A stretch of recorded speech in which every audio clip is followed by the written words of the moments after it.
our window set up so that our application looks the way we want it to look. We've added all the controls we need. We have changed their properties. It's now time to do some simple programming to make our application do what we want it to do. So this application I've called Hello XOJO. So what I'm going to create here is a button that will take information that you input into our first text box and then reprint or output that information back into the second text box. Now we're going to do this in two stages. The first stage is going to be really simple. We're simply going to take the name that's put in here and put it into this text box. And then the second part of this video will enhance it a little bit and show you how to customize your output to make it suit exactly what you want. So in order for us to program this button, we're going to simply double click on it. Once we do that, there are a whole list of events that we can choose to activate this code that we're going to create.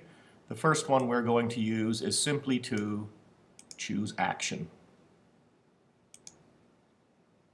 So that will open up a programming window for us. So we're going to start with a bit of code that's very similar to what we started with in our initial programming activity, and that is a rem statement.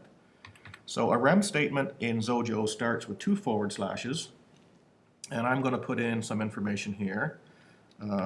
Learning about text fields and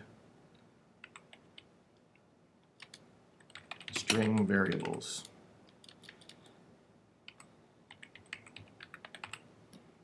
Okay, so there's my very first bit of code, learning about text fields and string variables in a rem statement.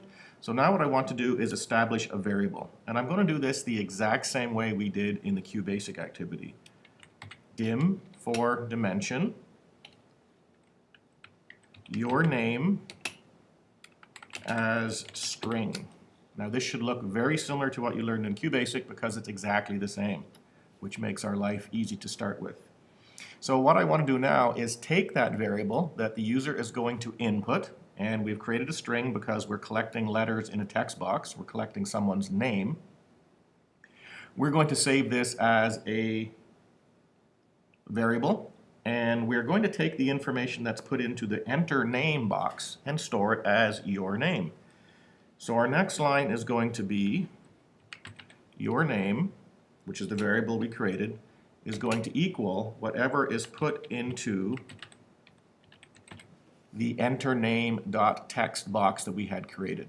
So the input that goes into enter name is saved as your name, and then the second text field or text box we had created we called my message.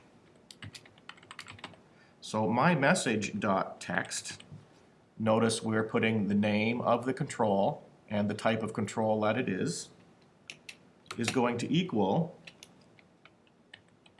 your name, which is the variable we created, and that variable your name is going to be equal to whatever's put into the first text box, which is called enter name.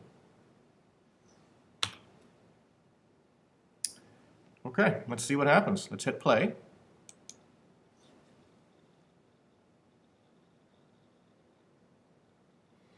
The application takes a second to compile. There is our screen. Enter your name, Mr. Kempton, and I'm going to get my message, and I get the contents of this text box applied to this text box because that's what we told the code to do within this button. Okay, now once we have played our application, we can stop. That takes us back to our code. We can edit our code as we see fit. Once we're done editing our code, we can run it again, or we can click back. So we're back now to our user interface that we can continue to edit and add controls to. So you can see at any time, you can go in and edit your code. You can go back to your application, or at any point in time, you can run your application again.